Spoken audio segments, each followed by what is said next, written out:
At 62, after 35 years of marriage, Margene Selwick learned that her husband had been planning her replacement the way a man plans a kitchen renovation. Quietly, efficiently, with the help of a younger woman named Shay and a lawyer who had already drawn up the papers before Margene was told there was anything to discuss. She was making coffee when she found out. That detail would stay with her for the rest of her life. The grinder was running. The kettle was hissing. The kitchen smelled like the dark French roast Colton preferred, the one she had long since stopped enjoying but kept buying every Tuesday because he was particular about it. She had been buying a coffee she did not like for 15 years. She had never said a word about it, and he had never once asked if she wanted something different. That was the marriage, right there, in a cup of coffee. The dog, an old white terrier named Biscuit, was asleep in a square of sun on the slate floor, his nose tucked under one paw, breathing the slow, even breath of a creature who had no idea that everything was about to change. Colton came in with two men she had never seen before. The first was his lawyer, Everett Dunlap, a thin man in a gray suit who carried a leather portfolio and had the careful, bored manner of someone who had delivered bad news to many wives in many kitchens. He moved through the doorway the way a man moves through a doorway he has already measured in his mind.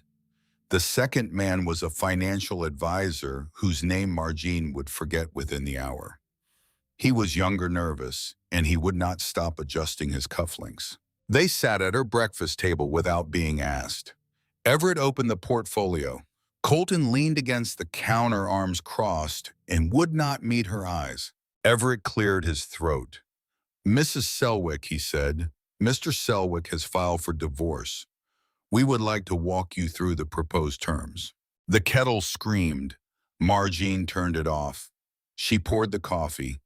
She set a cup in front of each of them, including Everett, including the financial advisor, whose name she had already begun to lose. She did this the way her mother had taught her to do it for guests, even guests who had come to ruin you. You set the cup down gently. You make sure the handle faces right. You do not let them see your hands shake. She sat down at her own table. She listened. She listened to Everett explain in a clipped, lawyerly voice that the house which had her name on the deed was being treated as a marital asset, and that Colton, as the higher earner over the past decade, was entitled to keep it. She listened to him explain that the joint savings, which had her grandmother's small inheritance folded into them, had been moved into accounts that, due to certain technicalities in their original prenuptial agreement, were considered separate property. She listened to the phrase settlement amount and to a number that was less than what they had spent on Colton's last car. Then she asked the question that would change the shape of everything that followed. "How long have you been preparing these documents, Mr. Dunlap?" Everett glanced at Colton. Colton did not move. Everett looked back at Margene with the expression of a man who had hoped this particular question would not come up. "3 months," he said. Margene did not speak. She held the number in her mind, the way you hold a coin up to the light to check if it is real. 3 months. She counted backward. 3 months meant the paperwork had been sitting in a drawer before Thanksgiving. Colton had carved the turkey. He had poured the wine. He had said grace at the table while their neighbors smiled, and Margene had thought not for the first time that they were lucky to still be together after so many years. 3 months meant he had opened Christmas presents with her. He had kissed her forehead on New Year's Eve. He had looked at her across the breakfast table on New Year's morning and said, "Happy New Year, Margie," and she had believed him because why would she not believe him? He had been her husband for 35 years. 3 months of theater. She wondered if he had found it tiring. Colton finally spoke near the end after Everett had finished laying out the numbers. His voice was flat, rehearsed, the voice of a man delivering a line he had practiced in the bathroom mirror. "I don't love you anymore, Margie. I haven't for a long time. I'm sorry." He was not sorry. She could tell by the angle of his shoulders. He was relieved. He was relieved the way a man is relieved when he finally sets down a suitcase he has been carrying through an airport. Not because the suitcase was heavy, but because he was tired of holding it. How long, she asked. He blinked. For the first time since walking into the kitchen, he looked at her. How long what? How long has she been in our bed? The financial advisor coughed and looked at his shoes. Everett Dunlap did not move. Colton's jaw tightened, and Margene watched a muscle in his neck jump the way it always jumped when he was about to lie. She had seen that muscle jump 1,000 times in 35 years. She had simply never known what it meant. That is not relevant to the proceedings, Everett said. I am not asking you, Margene said. I am asking my husband. How long, Colton? 2 years, he said. 2 years. She thought of every dinner she had cooked in those 2 years. Every Sunday morning she had brought coffee to bed. Every time he had said he was working late and she had left the porch light on for him. 2 years. The number felt like a stone dropped into a deep well, and she waited for it to hit bottom, and it did not hit bottom, and she understood in that moment that the well was deeper than she had ever imagined. Shay, she said. It was not a question. She had seen the woman once at the country club Christmas party. 28 years old, a friend of Colton's business partner's wife. Blonde hair, green dress, confident laugh. Margene had complimented her dress. She remembered that now. She had told Shay Overton that she looked lovely. Colton nodded once. He still would not look at her. Margene picked up her coffee cup. Her hands were steady, which surprised her because she could feel something enormous moving underneath her ribs, something that had not yet found its shape. She drank. It was too hot, but she drank it anyway because it gave her something to do that was not throwing the cup at his face. Is there anything left in my name, she asked Everett, that he has not taken? Everett cleared his throat. He shuffled papers with the careful fingers of a man who knows he is about to hand someone a very small life raft in a very large ocean. There is, in fact, one piece of property held solely in your name that Mr. Selwick has indicated he has no interest in. A residential property in Stonebreak Bluff, Maine, inherited from your maternal grandmother, Opal Fenimore, in 1998. According to the most recent county assessment, the structure is uninhabitable, and the parcel is valued at approximately $18,000, primarily in undeveloped land value. Colton laughed. He actually laughed. A short, dismissive sound, the sound of a man tossing something into a wastebasket. That dump, he said. Yeah, she can have that. I wouldn't take it if you paid me. Margene looked at him. She looked at the man she had married at 27, the man whose hand she had held through the death of his father, the man whose tie she had straightened on the morning of every job interview, the man whose child she had wanted but had never been able to have, and who had never once said it was all right that they could not, who had simply let that silence sit between them for decades, like a chair no one was allowed to move. She looked at him, and she saw with a clarity that would have devastated a younger woman, but which only made her very quiet, that he had been a stranger for a very long time, and she had simply been too loyal to notice. Fine, she said. I will sign your papers, Mr. Dunlap. Send them to my attorney. I will be out of this house by Friday. She stood up. She picked up the coffee cups, all 4 of them, and carried them to the sink. She rinsed them one by one while 3 men sat in silence at the table behind her. She set them upside down on the drying rack, each one placed carefully, each handle turned the same direction, the way her mother had taught her. She turned around. Get out of my kitchen, she said, very calmly, to her husband of 35 years. All 3 of you, get out of my kitchen right now. They got out. The phone call came 3 days later. Margene was on her knees in the bedroom packing. 2 suitcases lay open on the bed. She was folding blouses she had not worn in years into squares her mother would have approved of, because even now, even in the middle of the worst week of her life, she could not bring herself to ball up a blouse and shove it into a bag. Certain things had been trained into her hands, and those things did not leave just because a husband did. Biscuit was asleep on the bed between the suitcases. Colton had said she could keep the dog. It was the only thing he gave her without a fight, and she suspected it was because Shay was allergic. The phone rang. The screen said Patrice Selwick, Colton's younger sister.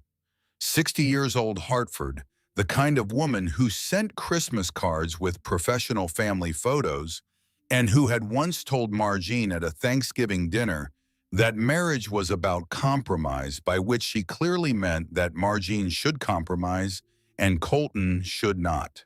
Margene answered because she was tired and because her hands needed something to do other than fold blouses. Margie Patrice said, her voice had the particular warmth of a woman who is about to say something cold. Colton told the family. He said you two just were not right for each other anymore. He said you refused couples counseling. He is very upset.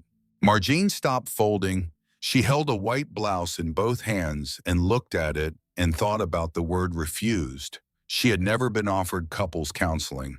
She had been offered a stack of papers at her own breakfast table by a lawyer she had never met. He is very upset, Patrice repeated, as though Margene had not heard her the first time. And Margie, I have to say, whatever happens between you two, please do not air it publicly. Do not make the family look bad.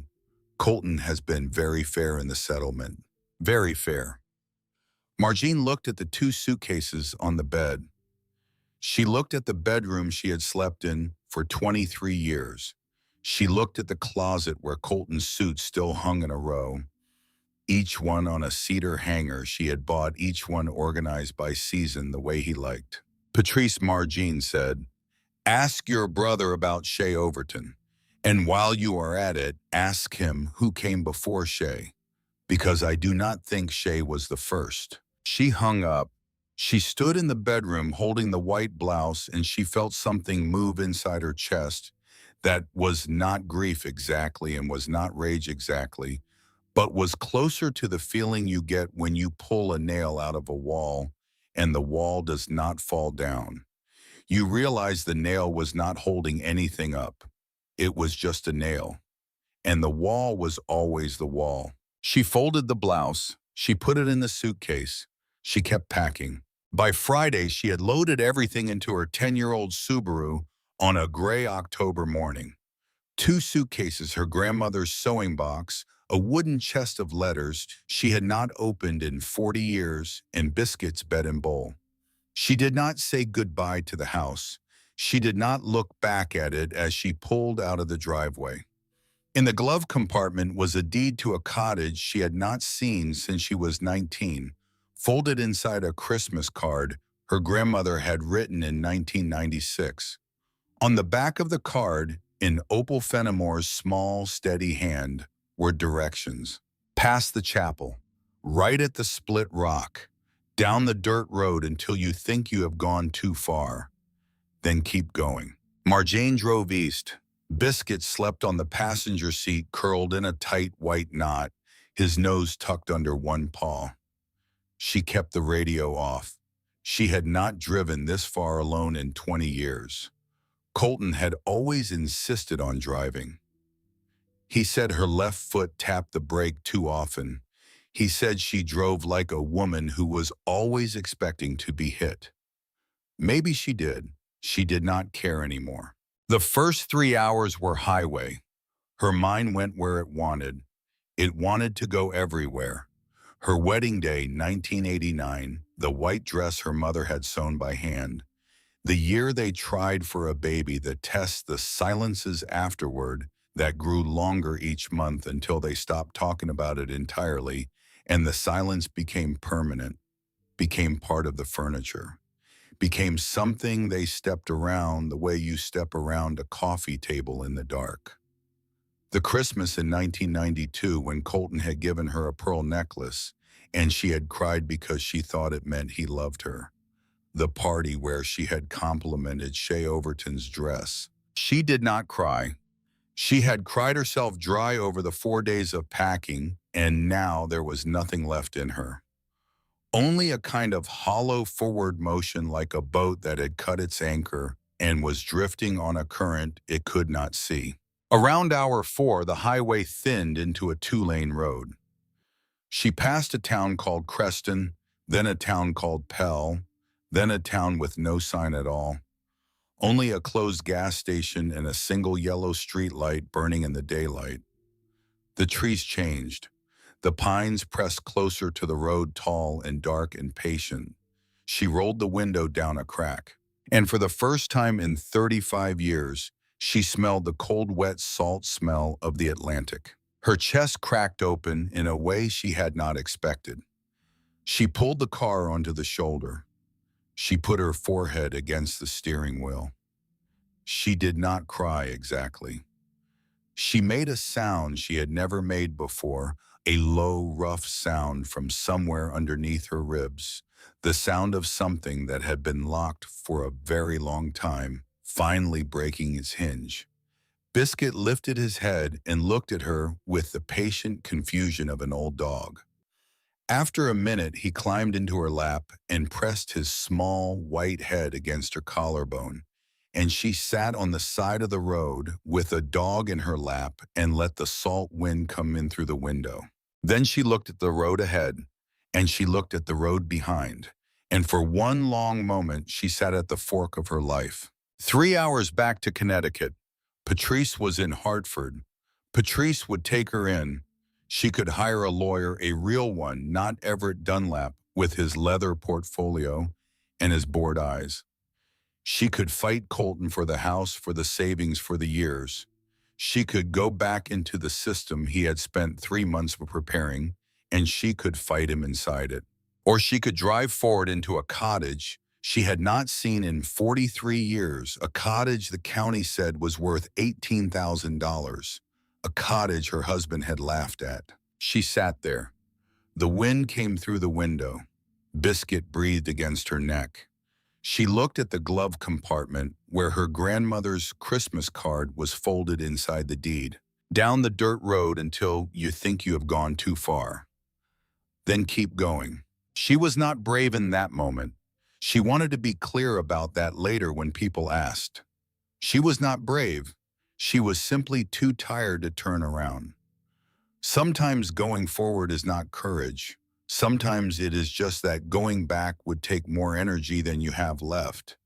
And sometimes that is enough. She drove. The road to Stonebreak Bluff was the kind of road that the state stopped maintaining sometime in the 1980s.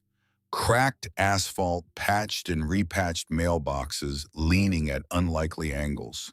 She passed a barn that had collapsed inward on itself like a hand closing into a fist. She passed 3 lobster traps stacked at the end of a driveway. She passed a hand-painted sign that said "Fresh Eggs" in faded red letters with no house in sight to sell them from. The village of Stonebreak Bluff was 1 street long. A post office, a small white church, a general store with a porch, a bakery with a hand-lettered sign that said Purnell's, a library no bigger than a 2-car garage. The harbor below the village held maybe 20 fishing boats, most of them tied up, some of them visibly not seaworthy. The whole village was built on a granite shelf above the water, and the houses leaned toward the sea the way old people lean toward a fire. She followed the directions on the Christmas card, past the chapel, right at the split rock, down the dirt road. The road was a tunnel of overgrown spruce. Branches scraped the roof of the Subaru. She passed a single mailbox with the name Fenimore faded almost to nothing. Her grandmother's name. She had not seen it written down in 26 years. The road ended at a gate. The gate was rusted shut. She got out with Biscuit at her heels and pushed with both hands until it groaned open enough for her to walk through. Driftwood Hollow Cottage sat on a bluff above a cove. It was worse than she had remembered, and she had remembered it being bad. The shingles had gone silver and were lifting in places like the feathers of a sick bird. The porch sagged on its left side. Two front windows were broken, and a third was held together with what looked like decades-old duct tape. A wild rose bush had grown up through a hole in the porch floor and was blooming late in the season, three small pink flowers pushing through the rot. The roof was patched with a blue tarp that had torn in a recent storm. Beyond the cottage, the land sloped down to a cliff, and beyond the cliff, the cove moved gray and restless and alive. Margene stood at the gate with her hands on her hips and looked at her inheritance. She thought, I cannot live here. She thought immediately after, I have nowhere else to go. A voice behind her said, you lost. She turned. The man was perhaps 70, small and bowed, wearing a wool sweater patched at both elbows with mismatched yarn. His hair was white and stiff with salt. He held a coil of rope in one hand and a coffee thermos in the other, and he was looking at her with the suspicious kindness of a man who had lived alone for a long time and was not entirely sure he wanted that to change. I am not lost, Margene said. I am Opal Fenimore's granddaughter. This is my house. The man considered her for a long moment, the way a fisherman considers the sky before deciding whether to go out. Opal has been dead 26 years, he said. I know. House has been empty all that time. I know. He nodded slowly. He set the thermos down on a fence post. I am Harlan Torsby, he said. I live in the green place down the road. Your grandmother and my wife were friends. My wife passed in 2003. He paused. The wind moved his hair. Front door is swelled shut. You will need a crowbar. I have got one. He turned and walked back down the dirt road without waiting for an answer.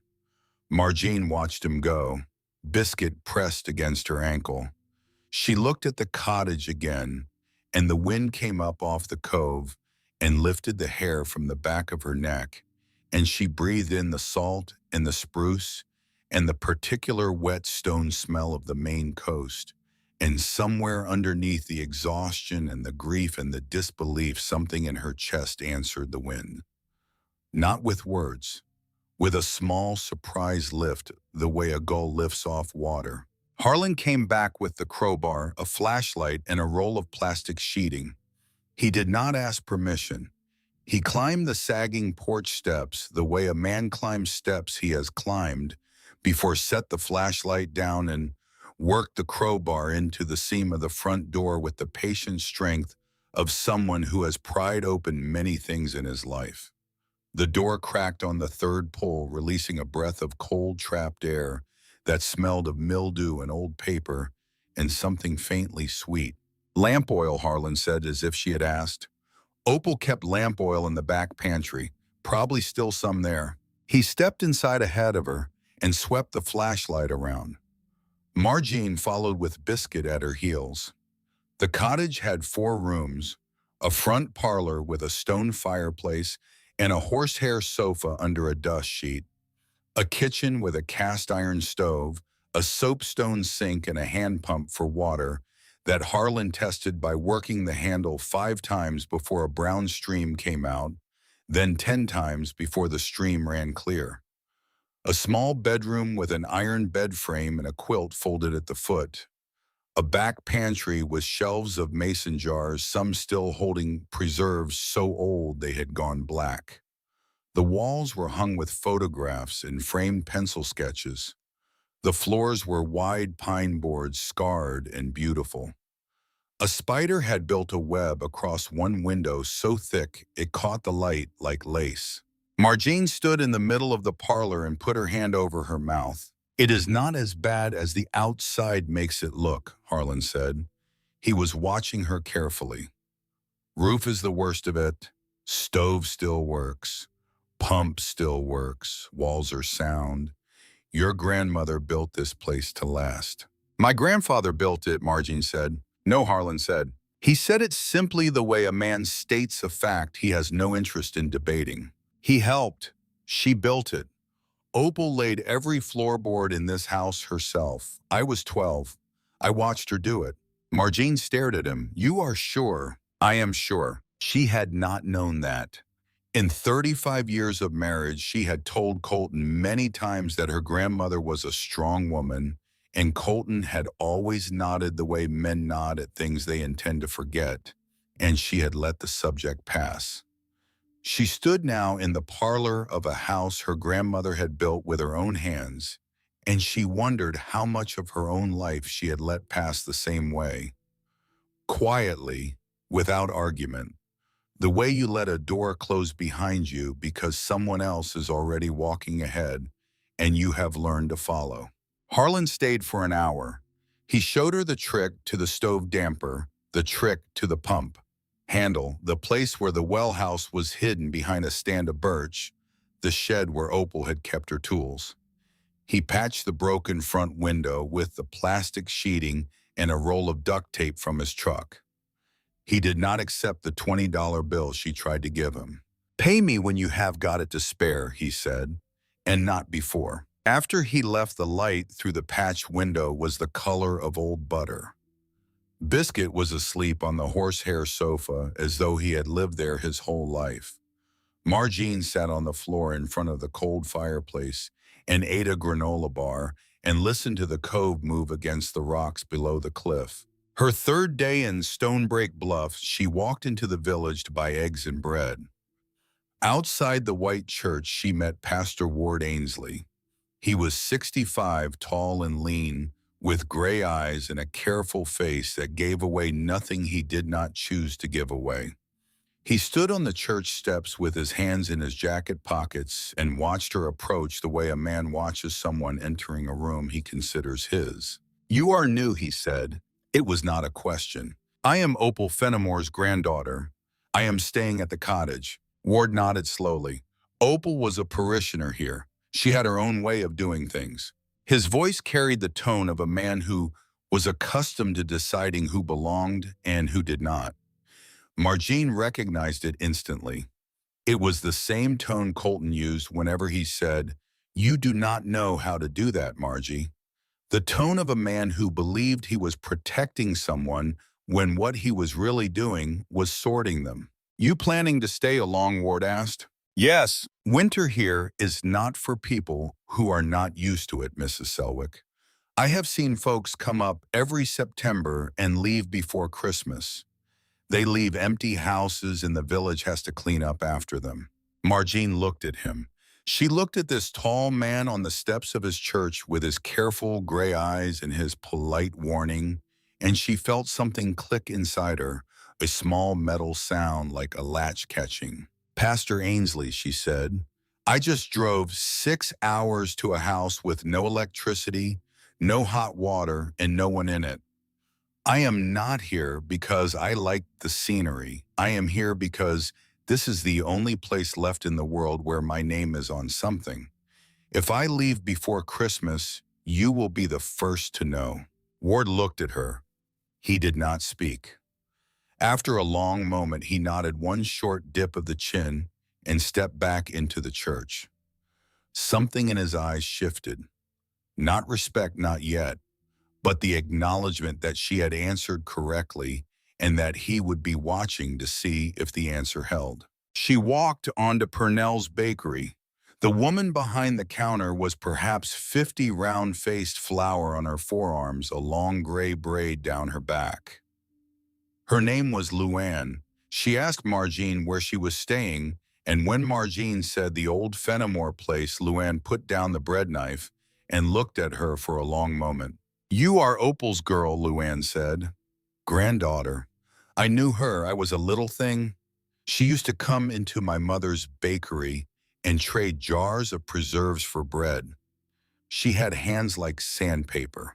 Luann smiled, and the smile made her face crease up around the eyes in a way that made Margene want to cry. Welcome home, sweetheart.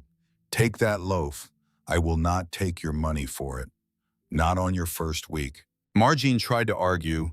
Luann would not let her. She walked back up the dirt road carrying a free loaf of bread, and she cried the whole way quietly, while Biscuit trotted ahead and occasionally looked back at her with concern. The first month was harder than she would later be able to describe. Her hands blistered, then bled, then calloused. She learned to split kindling. She learned to bank a stove fire so it would still be alive in the morning. She learned that the hand pump had to be primed with a cup of water in cold weather. She slept in her grandmother's bed under 3 quilts and woke in the dark, hearing the cove move against the rocks below the cliff, a sound she had not realized her body had been missing for 35 years. Colton called once. It was the second week. She was outside hauling water from the well house when her phone rang in her coat pocket. She answered without looking at the screen, which she would not have done if she had. "Margie," he said, "where are you?" "You know where I am. You are not actually staying there. I am actually staying here." He laughed. The sound was thin and sharp, the sound he made when he was about to say something he believed was clever. She had heard that sound 1,000 times across 35 years. The sound of a man who confuses cruelty with wit. "You will be back by Christmas," he said. "You cannot even change a light bulb." She thought about this. She set the bucket down on the frozen ground. She watched her breath in the air. "Colton," she said, "I split 20 pounds of kindling this morning. I will be back when the cove freezes solid, which it has not done since 1934. Do not call me again." She hung up. She stood for a minute in the cold, looking at the patched window of her grandmother's cottage, and then she picked up the bucket and went back to work. And somewhere inside the cottage, underneath the wide pine floorboards that Opal Fenimore had laid with her own hands, there was a loose board in the bedroom. The third board from the wall. It rocked slightly when you stepped on it. Margene had stepped on it every day for 5 weeks and had not yet looked down. She would. The bedroom door had been closed for 5 weeks. Margene had shut it the first night and had not opened it since, the way you might close the door to a room where someone has recently died. Not because you are afraid of what is inside, but because you are not yet the person who can face it. She slept on the horsehair sofa in the parlor, with biscuit curled against her feet and the stove ticking in the dark, and each morning she walked past that closed door on her way to the kitchen and did not touch the handle. It was a Tuesday in late November when she finally turned the knob. The wind was high. The cove below the cliff was the color of slate and moving in long, restless swells that broke white against the rocks. She had finished her morning chores. The wood box was full, the pump was primed, the stove was banked. There was nothing left to do but open the door or spend another afternoon pretending she had something else. The room smelled of cedar and old wool. The iron bed was made, the quilt pulled tight across the mattress with the kind of precision that only women who live alone understand, because there is no one to see it, but you do it anyway. A nightgown hung from a hook on the back of the door, cotton white, the fabric gone thin at the elbows. On the dresser sat a hairbrush with a few long white hairs still tangled in the bristles, a small framed photograph of a man Margene recognized as her grandfather, and a chipped saucer holding 3 sea-smooth pebbles. The room was a still life of a woman's last morning. Opal had made this bed. Opal had hung this nightgown.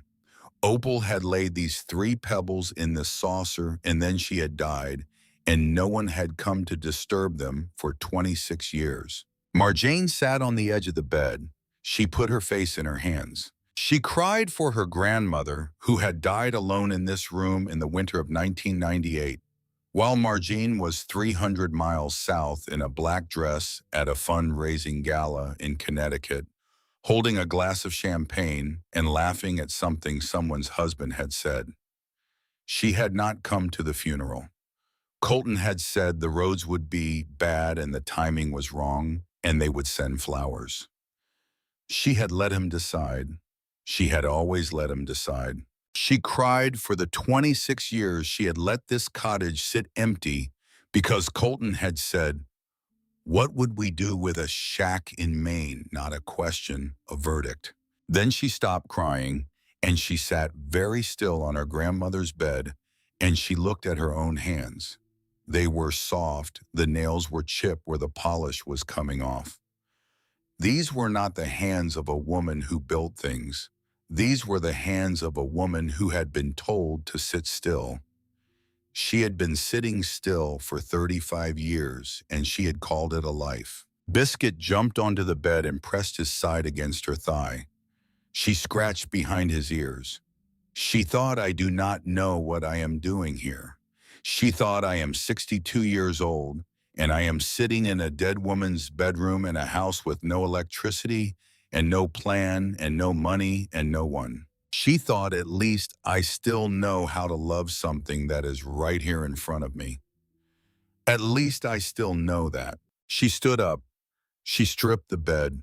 She took down the nightgown. She emptied the dresser drawers, folding everything carefully into a cardboard box. She washed the small window. She moved the iron bed frame to sweep underneath it, dragging it across the pine floor, and the legs scraped against the boards with a sound that made Biscuit flatten his ears. That was when she felt it. The third board from the wall. It rocked under her foot, a slight tilt the way a loose tooth moves when you press it with your tongue. She knelt down and ran her fingers along the seam and felt what no one had felt in 26 years. The nails had been pulled. In their place were two small wooden pegs, hand-carved, fitted so precisely into the holes that you would never notice unless you were on your knees with your fingers in the dust. Someone had opened this board and closed it again. On purpose, with care. She went to the kitchen and came back with a butter knife. She worked the blade into the seam and pried. The board lifted with a soft exhale of trapped air, cedar, and something older, something that smelled like the inside of a church. Underneath the floorboard was a chest. Cedar dovetailed at the corners, no bigger than a bread box. The brass clasp had gone black with time. Margene lifted it out with both hands. It was heavier than she expected. She sat down on the bare floor, cross-legged, the way she had sat in front of presents as a child, and she set the chest in front of her and opened the lid. Inside, wrapped in oiled canvas, were journals. 11 of them. Leather-bound, the leather cracked and softened with decades of handling. She lifted the first one and opened it across her lap, and the breath went out of her body. Watercolors. Page after page of watercolors. Tide pools painted with such precise, patient detail that she could count the spines on the sea urchins. Anemones in their open and closed states labeled in Opal Fenimore's handwriting with dates and locations and water temperatures. A study of a single hermit crab moving across the page in 12 small panels, each one capturing a slightly different angle of the same slow journey across sand. The work of someone who had spent thousands of hours with her face 6 inches from a tide pool, watching, recording, refusing to look away. Margene turned the pages with hands she could not keep still. The second journal was charts, hand-drawn nautical charts in pen and ink of the coastline outside this very cottage. A small label in the corner of the third page read, Stonebreak Bluff, North Cove, 1971. The charts showed sea caves. They showed reefs. They showed a particular cove that Opal had named in fine block letters, Mother Cove, with notes about the seal colony that lived there in spring. There were tide tables. There were depth soundings. There were records of boats that had wrecked along this coast in the 18th and 19th centuries, with sources cited in the margins from fishermen Opal had interviewed by name. The third journal held specimens. Pressed seaweed lay between sheets of wax paper, each piece labeled with a Latin name and a date. At the bottom of the chest beneath the journals were 6 glass jars sealed with wax, each holding shells, each labeled. And at the very bottom beneath everything else was a folded letter. The paper was yellowed and soft.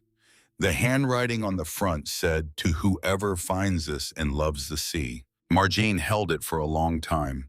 The wind pulled at the patched window. Biscuit breathed against her knee. She opened the letter and read it twice slowly, the way you read something that is changing your life while you are reading it. "If you are rereading this, I am dead, and I am sorry I did not have the courage to give this work to anyone while I was alive. I started in 1957 when I was 26. I kept it for 40 years because no one would take an old fisherwoman seriously, and I was tired of being laughed at. I did not have the schooling. I did not have the letters after my name, but I knew this coast.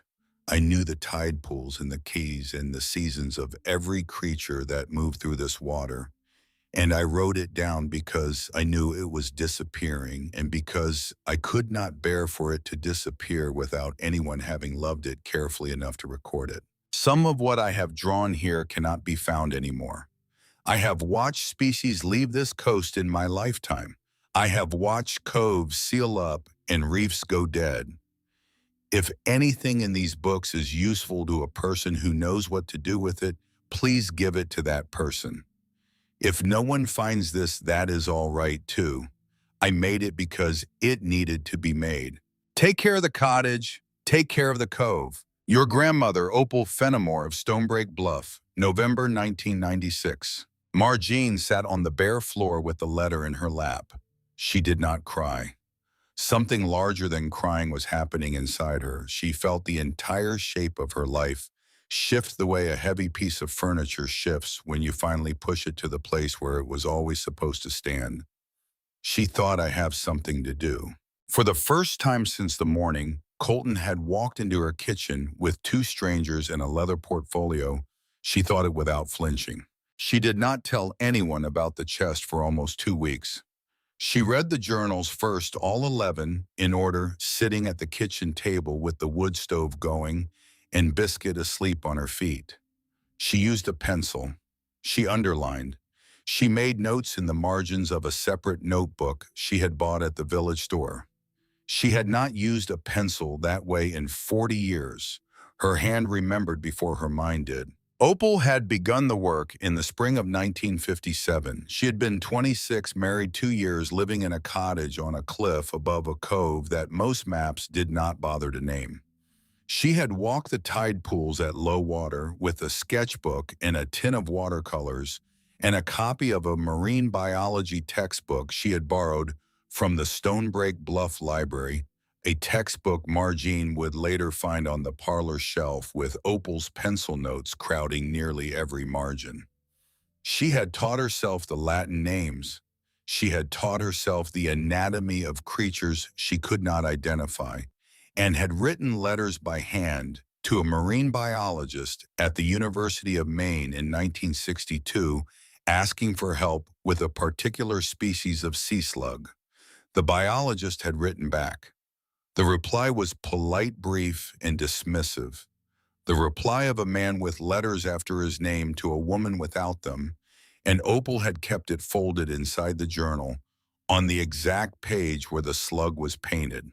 By the late 1970s, Opal had begun marking species she had not observed for several seasons with small, careful question marks beside their names. By the late 1980s, some of those question marks had become, in her small, even handwriting, the word gone. Margene closed the last journal on a Sunday afternoon. She walked outside in her grandmother's coat and stood at the cliff edge looking down at the cove. Then she walked down to the village and into the small library next to the post office. Grady Ashworth was behind the counter, 38 wire-rimmed glasses, a careful face. He had moved to Stonebreak Bluff from Boston 4 years earlier for reasons he did not discuss, and the village had not entirely decided what to make of him yet, but he was the only person in town with a graduate degree, and Margene had decided he was the person to talk to. She set the first journal on the counter and opened it to the painting of the hermit crab. Grady looked at the page. He looked at it for a long time. He picked up the journal with both hands the way you pick up something you are afraid to drop. He turned pages. He reached the chart of Mother Cove and stopped. "Mrs. Selwick," he said quietly, "where did you get this?" "My grandmother made it between 1957 and 1996. Grady sat down on the stool behind the counter. He took off his glasses and put them back on. He turned another page. "There is a marine biologist at Bowdoin," he said. "Her name is Dr. Wren Lindquist. She has spent the past 8 years trying to document the historical biodiversity of this stretch of coast. She has been searching for any private records made by local people before 1980 because the institutional records simply do not exist. Last year, she gave a lecture at this library. I asked her afterward if she had found anything. She said no. She said it was probably too late." He looked up at Margene. "May I call her?" "Yes," Margene said. "Please." Dr. Wren Lindquist drove up from Brunswick 3 days later in a mud-spattered field truck. She was perhaps 40 with cropped gray hair and weathered hands, and the alert, calm manner of someone who has spent most of her working life waiting for tides and measuring things other people walk past without seeing. Margene made coffee on the wood stove. The three of them sat at the kitchen table while Wren opened the first journal. She did not speak for almost 20 minutes. She turned pages with a slowness that Margene recognized because it was the same slowness with which Margene herself had turned them, the slowness of a person who understands that what they are holding cannot be replaced. When Wren finally spoke, her voice was unsteady. "Mrs. Selwick, your grandmother documented at least 4 species along this coast that are now considered locally extirpated. She painted them from life. She recorded water temperatures. She recorded exact locations and tide phases. She gave us 40 years of continuous observation in a place where we have nothing. Nothing. Do you understand what this is?" Margene looked at Wren Lindquist across the kitchen table. 2 women a generation apart, both of them sitting in a house that a man had once called a dump. "Yes," Margene said, "I do." Wren stayed 2 days. She slept on the horsehair sofa while Margene moved to the now cleared bedroom with Biscuit curled at the foot of the iron bed. On the second morning in cold gray light, they walked down the cliff stairs at low water, and Margene held one of Opal's charts and showed Wren the entrance to a sea cave that Margene herself had found only 3 weeks before. It was Tamsin Voss who changed everything. She was 22, Luann Purnell's niece, waitressing at the bakery, and Margene had hired her in the 3rd week to help with mornings at the cottage. Tamsin was quiet and competent and had the unnerving ability of her generation to make a phone into a window that the entire world could look through. She asked one afternoon shyly if she could film Margene working at a tide pool for her social media account. Margene, who did not understand social media and had no reason to fear it, said yes because it seemed harmless. The video Tamsin posted that Sunday was 38 seconds long. It showed Margene in her grandmother's coat holding the journal open to the painting of the hermit crab, and then the camera panned down to the same tide pool below the cottage, where a hermit crab alive and moving was crossing the same stretch of sand that Opal had painted 60 years earlier. The caption read, "My neighbor's grandmother painted this in 1968. She just found the journals." By Tuesday morning, the video had been viewed 4 million times. By Tuesday afternoon, 3 news outlets had emailed Grady at the library asking for Margene's contact information. By Friday, a reporter from the Portland paper was standing on her porch. But the reporter was not the only person who came that week. On Wednesday, 2 days before the reporter arrived, Margene was at the general store buying lamp oil when a man she had never seen before walked in. He was perhaps 58, well-dressed in a way that looked expensive, even when he was trying to look casual, and he had the kind of smile that uses all the teeth. He introduced himself to the woman behind the counter as if he were running for office. His name was Boyd Hargrove. He was from Portland. He was interested, he said, in properties along the northern bluff. Margene watched him from behind a shelf of canned goods. She watched the way he moved through the store, touching things he did not intend to buy, smiling at people he did not intend to remember. She had seen men like this before. Colton had been one of them. They entered rooms as if the rooms had been waiting for them. Luann told her that evening that Hargrove had been asking specifically about the land above the cove, Margene's land. He came to her door the next afternoon. He stood on the repaired porch in a jacket that cost more than Margene's car payment used to be, and he smiled his wide smile and told her that her property had tremendous potential for ecotourism development. He offered $150,000, 8 times the county assessment. Margene studied his face while he talked. She recognized the voice. Not the specific voice, but the type. The voice of a man who believes that a woman living alone at 62 must certainly need money and must certainly not understand the value of what she is sitting on. She had heard this voice from Everett Dunlap in her kitchen. She had heard it from the financial advisor whose name she had already forgotten. It was the voice men used when they had already decided what you were going to do and were simply waiting for you to catch up. Not for sale, she said. Mrs. Selwick, Boyd said. He leaned against the porch railing, still smiling. Winter up here is brutal. A woman on her own at your age with a property in this condition. I am offering you a way out. Mr. Hargrove, Margene said. There is a coffee shop in the village. Have a good afternoon. She closed the door. She heard his shoes on the porch steps, heard the crunch of gravel as he walked back to his car. She stood in the parlor with her hand on the doorframe, and she knew with absolute certainty that he would be back. Men like Boyd Hargrove were never finished after one conversation. They were only getting started. The reporter arrived Friday. Her name was Della Kessler. 35 wool coat, sensible boots. The alert and slightly tired look of someone who had driven 3 hours expecting one story and was beginning to realize she had walked into another. Margene sat her at the kitchen table. Biscuit climbed into Della's lap without invitation, and Della scratched his ears absently and looked at Margene with the particular attention of a woman who is trying to see someone clearly. Mrs. Selwick, she said, I am going to be honest with you. My editor sent me here because the video went viral and because someone in the comments figured out that you are the former wife of Colton Selwick. The divorce is semi-public in certain circles in Connecticut. My editor wants the divorce angle. Della took a slow breath. I drove up here to tell you in person that I do not want to write that story. I want to write the story your grandmother left in those journals. If you will let me.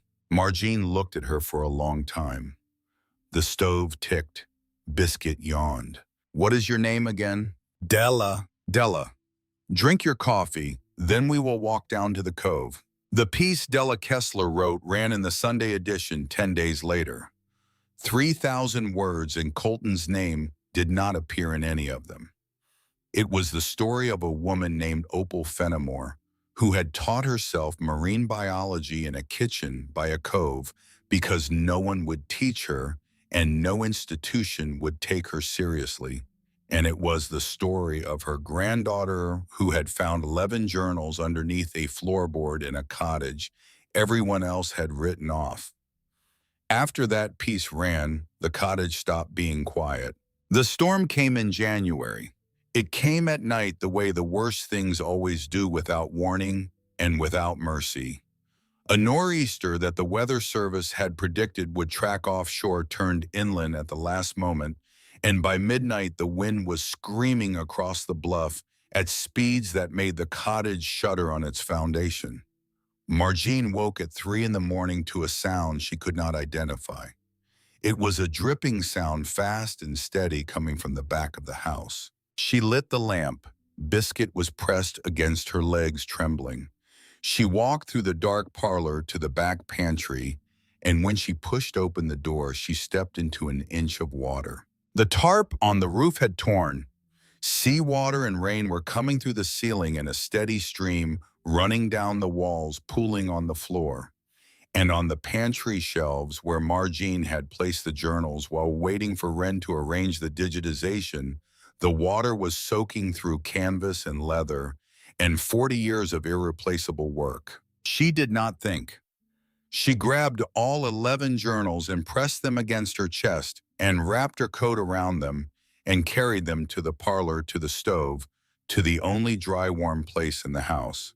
She knelt on the floor and laid them out one by one and checked each cover and each page she could reach without forcing the bindings open.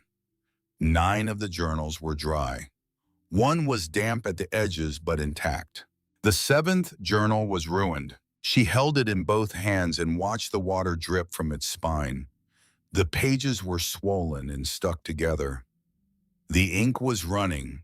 The watercolors were bleeding into each other, greens dissolving into blues, Opal's careful handwriting dissolving into shapeless stains. The 7th journal. She knew it. She had read it 3 times. It covered 1974 to 1981. It contained the most detailed records of Mother Cove, the deepest tide pool observations, the most precise water temperature logs. Wren had told her that the late 70s were the gap, the blind spot, the period for which no institutional data existed along this entire stretch of coast. The 7th journal was the bridge. Margene sat on the floor in her wet nightgown, holding the ruined book, and she cried. She had cried many times since October. She had cried for herself, for her marriage, for her wasted years. But this was the first time she cried for something that was not hers. She cried for her grandmother's work, for the hours Opal had spent on these pages, for the careful Latin names and the precise temperature readings and the 12-panel study of a creature that no one alive had ever seen. By morning, the wind had dropped. Harlan was the first to arrive before dawn, walking up the dirt road with a flashlight and a set of tools. Then Luann with bread and a thermos. Then 3 men from the village whose names Margene did not yet know, carrying a new tarp, nails, and a ladder. They worked without being asked, the way people in small coastal towns work after storms, not because they are told to, but because the sea does not wait for permissions. Pastor Ward Ainsley came last. He did not carry a hammer. He carried 2 blankets and a thermos of hot coffee. He stepped into the parlor where Margene was sitting on the floor, her clothes still damp, the journal spread around her in a half circle. He looked at her. He looked at the journals. He looked at the water stains on the walls and the buckets catching drips from the ceiling. He did not say, "I told you winter was hard." He did not say, "This is what happens when outsiders try to live here." He knelt down and he handed her a blanket and he said, "How many did you lose?" "1," Margene said. "The worst one." Ward nodded. He poured coffee into the thermos cap and set it on the floor beside her. Then he stood and walked outside and picked up a hammer. It was the first time anyone in the village had seen Pastor Ward Ainsley hold a hammer on a weekday. In the weeks after the storm, they came. Not because of the video, though the video had told them Margene existed. They came because of the article Della Kessler had written, because something in those 3,000 words had reached into kitchens and living rooms across New England and found women who recognized themselves. Fern Merriweather arrived first, 70 years old, square-shouldered, white-haired, driving a green station wagon with a casserole on the passenger seat. She knocked on the door, and when Margene opened it, Fern said, "I read the article. I taught 4th grade science for 41 years. I retired in June and my husband died in August, and I have been losing my mind in my own kitchen for 3 months. Tell me what you need." Margene looked at her. She looked at this stranger on her porch with a casserole and a direct gaze and hands that clearly knew how to hold a broom. "Come inside," Margene said. Within 2 weeks, there were 4 of them. Cleo Dunbar was 68, the widow of a fisherman, who had gone out on a December run in 2011 and had not come back. She arrived on a Tuesday with a cake and did not speak more than 10 words. She carried firewood for 2 hours and then drove home. She came back Thursday. She came back Sunday. By the second week of December, she was at the cottage 4 days out of 7, and she had brought her dead husband's tools. Rosalind Halloran was 66, a retired nurse, and she arrived in a small red car with a first aid kit, a thermos of soup, and the firm conviction that Margene was going to break something critical if someone did not start watching her. Neve Frost was the last, 64, very thin, very quiet. She was a painter. She had seen Opal's watercolors posted online and had driven to Stonebreak Bluff alone on a gray Wednesday and stood in the doorway of the cottage and said, "I would like to help catalog the paintings. I will not charge you. I have nothing else to do." Colton had not let Margene have close friendships. He had said her friends were catty or needy or a bad influence. She had let those friendships go one by one over 35 years, the way you lose coins from a pocket with a hole in it, never noticing any single loss until the pocket is empty. Now there were 4 women in her grandmother's kitchen arguing about the right way to organize specimens and cooking enormous meals on the wood stove and making Margene sit down every 2 hours whether she wanted to or not. February came and it brought Boyd Hargrove back, and this time he did not come alone. He had hired a lawyer. He had filed a dispute over the access road, claiming the dirt track leading to Margene's property crossed a strip of land under county jurisdiction. He had submitted a building code complaint, arguing that the cottage was structurally unsound and should be condemned or sold. And attached to the filing was a temporary injunction blocking use of the cliff stairs, which meant that the spring tide pool surveys Ren Lindquist had been planning could not proceed. The town hall meeting was held in the church on a Thursday evening. Boyd Hargrove sat in the front row with his lawyer and a set of architectural renderings for something called the Stonebreak Bluff Eco Retreat.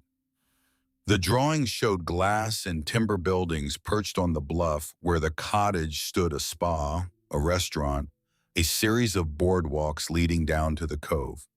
He presented with the smooth confidence of a man who has given this pitch before in other towns to other people who did not have the resources to stop him. He talked about homes. He talked about tax revenue. He talked about sustainable tourism. Margene stood up. She had no slides. She had no lawyer. She held the first journal open to the painting of the hermit crab. "Mr. Hargrove," she said, "can you name a single species that lives in the tide pools below that cliff?" Boyd smiled, his wide, practiced smile. "Mrs. Selwick, this is an economic matter, not a biology lesson." "It is a biology matter," Margene said, "because if you build on that bluff, the stormwater runoff goes straight into Mother Cove." Wren, sitting 3 rows back, confirmed it with a single sentence. Boyd's smile thinned. The room was quiet. Then Pastor Ward Ainsley stood up from the back pew where he had been sitting, with his arms crossed and his gray eyes fixed on Boyd Hargrove's face. "I have lived here my entire life," Ward said. "Opal Fenimore lived here her entire life. Mr. Hargrove lives in Portland. I think this council knows who to listen to." The council voted to defer the decision. Nothing was resolved. But when Margene walked out of the church into the cold February night, she was not walking alone. Fern was on her left. Cleo was on her right. Ward Ainsley held the door. Back at the cottage, while the women made tea and biscuits settled into a spot by the stove, Ren Lindquist spread the damaged 7th journal on the kitchen table under a bright lamp. Navy sat beside her with a magnifying glass and a soft pencil, studying the ruined watercolors, trying to reconstruct brushstrokes from the fragments that remained. Josie Carver, Wren's graduate student, 26 years old, had driven up from Brunswick that afternoon with an infrared camera to try to read the notes that the seawater had dissolved. Three women from three different generations bent over the same page in the lamplight. Nobody spoke. The stove ticked. The wind moved against the windows. And underneath their careful hands, Opal Fenimore's work, the part of it that had survived, began slowly to come back. The first Saturday in March, Colton Selwick knelt on the bottom step of the cliff stairs at 6 in the morning in the dark before sunrise and scraped barnacles off granite with a putty knife he had bought at the general store the day before. He was 64 years old. His knees had not been good since 2019. The last time he had done manual labor was 1984, helping his father repaint a garage in New Haven. And even then he had quit after 2 hours because the fumes gave him a headache. He had been kneeling for 40 minutes. His lower back had locked into a position that he was not certain he could unlock. The barnacles came off in small, hard chips that flew into his face and caught in his collar. The stone underneath was rough and cold and wet, with the spray coming up off the cove in the pre-dawn wind. His gloves, which he had purchased new and which had cost $11, were already torn at the right thumb. He had completed 4 steps. There were 87. He did not look up at the cottage. He could hear sounds from the kitchen, the clatter of pots, a voice that might have been Fern's or might have been Rosalind's. He could smell bread. No one had invited him in. No one had brought him coffee. No one had come down the stairs to check on him, or to tell him he was doing it right, or to tell him he was doing it wrong. He was alone on the stairs with a putty knife and his bad knees and 83 steps to go, and the only instruction he had been given was, "Bring gloves. I will not be providing them." This was what Margene had offered him instead of forgiveness. He was beginning to understand the difference. But that morning on the stairs was 3 weeks in the future. The story of how Colton Selwick came to be kneeling on wet granite in the dark begins on a Tuesday afternoon in March, when a small gray rental car turned off the coast road and onto the dirt track that led to Driftwood Hollow, and a man who had lost everything he owned drove toward the only person he had ever wronged badly enough to owe a debt he could not calculate. He did not call ahead. He had tried calling once in January. She had picked up, and he had gotten as far as "Margie, I saw the piece," before she hung up without speaking a word. The click of the phone had been so clean and so final that it sounded less like a person hanging up and more like a lock turning. He drove up the dirt road in the late afternoon. The cove was full of broken ice. The wind off the water was the kind that finds the gaps in your clothing and puts its fingers there.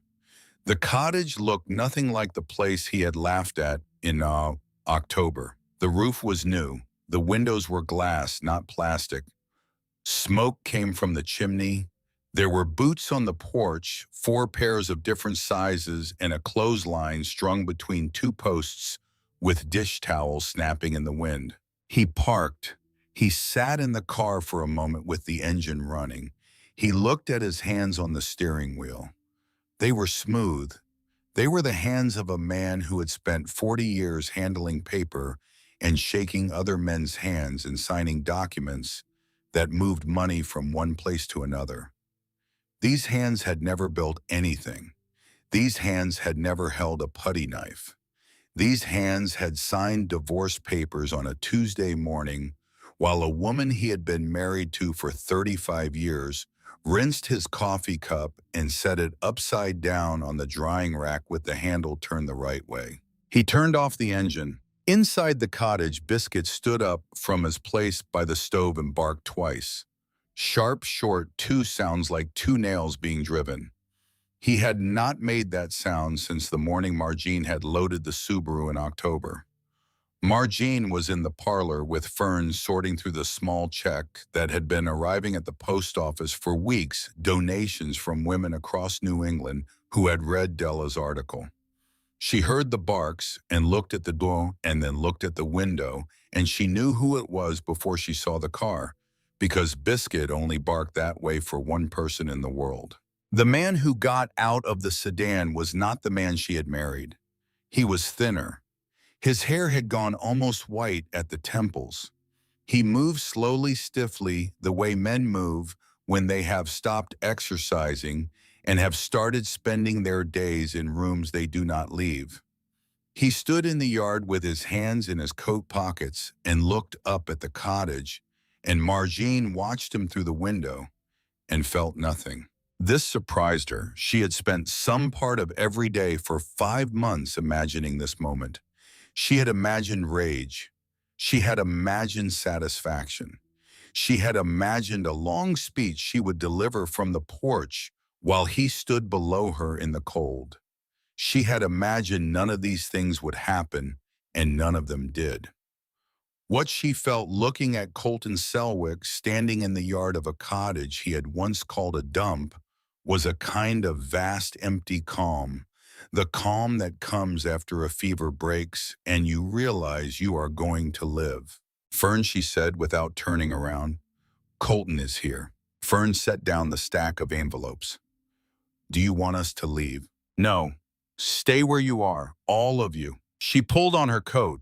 She walked out onto the porch and pulled the door shut behind her.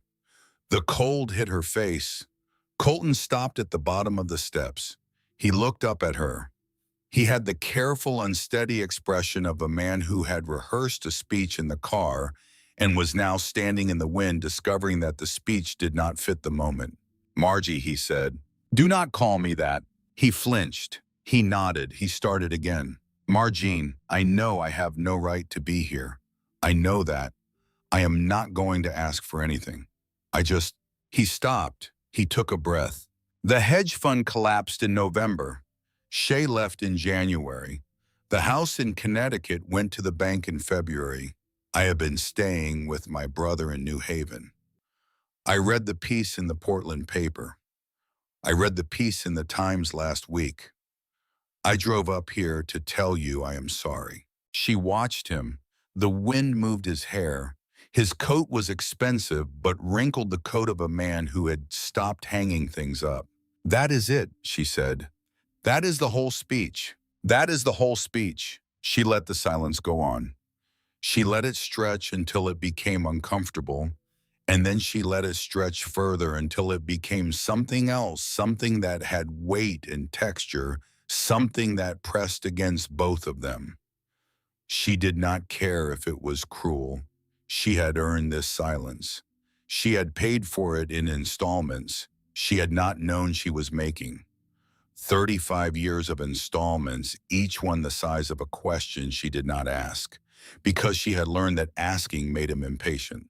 Colton, she said, when you walked into my kitchen in October, I asked you one question. I asked you how long. You told me 2 years. Was that true? He looked at his shoes. He looked at them the way men look at their shoes when they are about to say something they cannot take back. No. How long, Colton? 6 years. She nodded. She had known. She had known it the moment he answered in the kitchen, because the number had been too clean, too round, the kind of number a man chooses when he wants to minimize the damage without eliminating it entirely. She had let herself believe it because she had needed a smaller wound to carry out the door. You cannot walk away from a 35-year marriage with the real number. The real number would have put her on the floor. So she had accepted the smaller one, and she had driven 6 hours on it, and she had built a life on it, and now the real number was standing in front of her in a wrinkled coat, and she found that it did not put her on the floor after all. She was already standing. She had been standing for 5 months. You came here because you have nowhere to go, she said.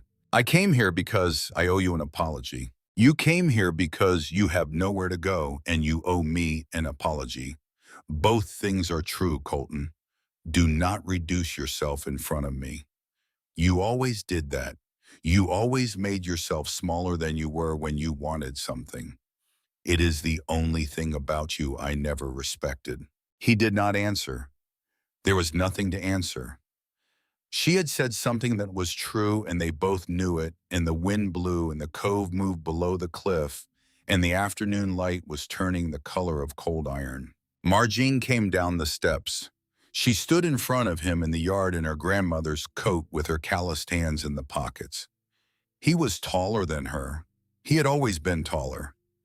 She had spent 35 years looking up at him, and she had never noticed until this moment how much of her life had been spent at that angle.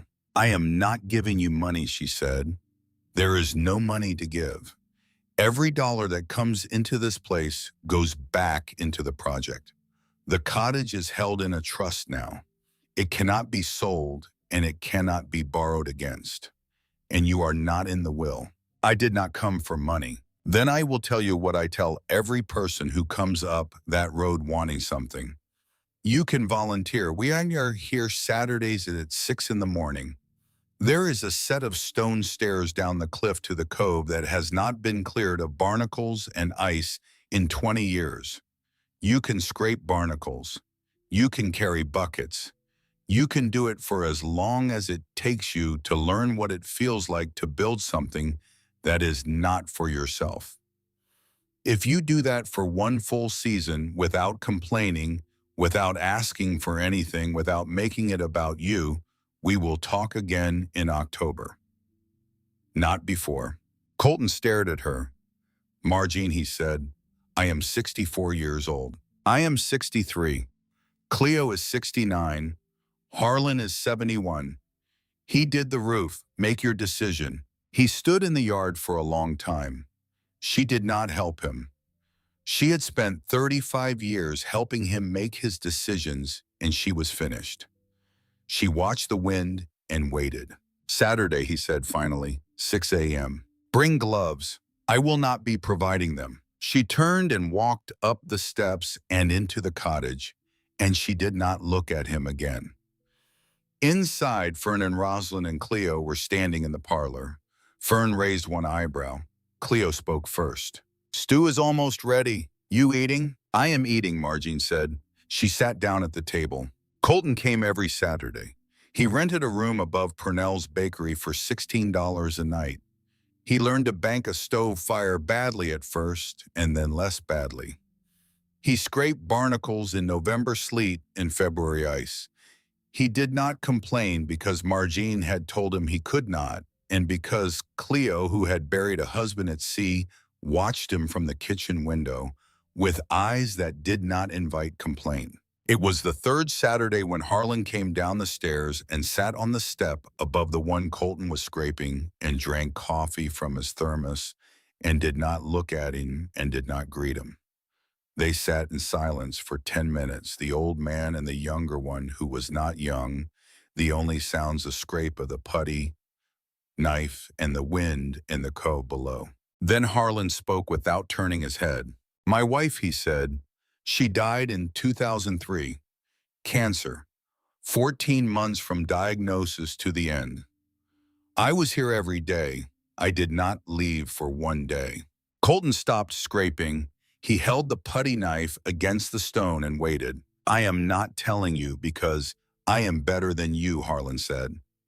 "I am telling you because you need to know the price of staying. You have never paid it. Mrs. Selwick paid it for 35 years. Harlan stood up. He stepped over Colton and climbed the stairs without looking back. Colton knelt on step 29. His hands hurt.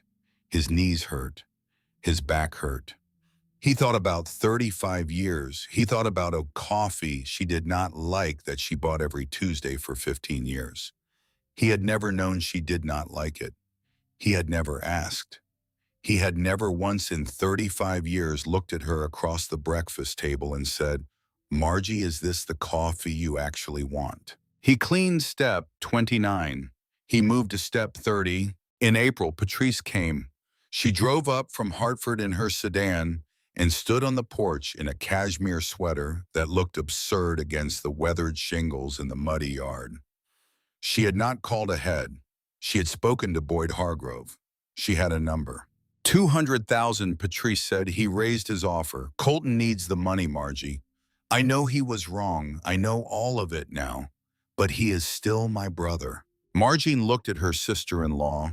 She looked at the cashmere sweater and the careful makeup and the purse held in front of the body like a shield. I am not punishing him, Patrice, she said. If I wanted to punish him, I would not let him come here at all. I would let him sit in your brother's living room in New Haven and rot. What I am doing is harder than punishment for both of us. Patrice looked past Margene into the cottage. She saw Fern sweeping the hallway. She saw Cleo carrying a bucket from the well house. She saw Neve painting by the window in the old pantry. She saw a place that was not falling apart. She saw a place that was being held together by the hands of women who had decided it mattered. She did not say anything else. She drove back to Hartford. She did not call Boyd Hargrove again. The hearing was in May. A courtroom in the county seat, fluorescent lights, metal chairs, a judge named Barlow, who had the patient face of a man who had heard a great many disputes about land and was tired of most of them. Boyd Hargrove sat in the front row with his lawyer and his architectural renderings. Margene sat with Grady, who had researched the legal history of the parcel and the access road, and Wren, who had prepared a single-page summary of the site's conservation significance, and Pastor Ward, who had put on a tie for the first time in what Luann later said was at least 4 years. Boyd's lawyer presented the case. The road, the building codes, the economic projections. He was polished and thorough, and he spoke about the village as if it were a patient that needed surgery. Then Colton asked to speak. Margene had not expected this. She turned in her seat and looked at him. He was sitting in the back row in a flannel shirt with his scraped hands resting on his knees. He stood up slowly the way a man stands when his back has been hurting for weeks, and he has stopped mentioning it. The judge looked at him. And you are? Colton Selwick. I am Mrs. Selwick's former husband. The courtroom was very quiet. Margene could hear the fluorescent lights buzzing above her head. Colton walked to the front. He did not look at Margene. He looked at the judge. Your Honor, he said, I once called this property a dump. I told my wife it was worthless. I laughed when she got it in the divorce because I thought I was giving her nothing. He paused. He looked down at his hands. They were cracked, the knuckles swollen, the nails short and broken. They did not look like the hands of a man who had managed a hedge fund. I have spent 4 months scraping barnacles off 87 stone steps because my ex-wife told me it was the only way I could be useful. She was right. Those 4 months are the most honest work I have done in my life. This property is not real estate. It is a scientific record. It is 40 years of observation by a woman who was smarter than anyone in this room and who hid her work under a floorboard because she was afraid nobody would care. Destroying this place would be destroying evidence. He stopped. He walked back to his seat. He sat down. Margene did not look at him. She looked at her own hands in her lap, calloused, scarred, the nails short, the skin rough from rope and salt and cold water, and 5 months of work she had not known she was capable of. Judge Barlow ruled within the hour.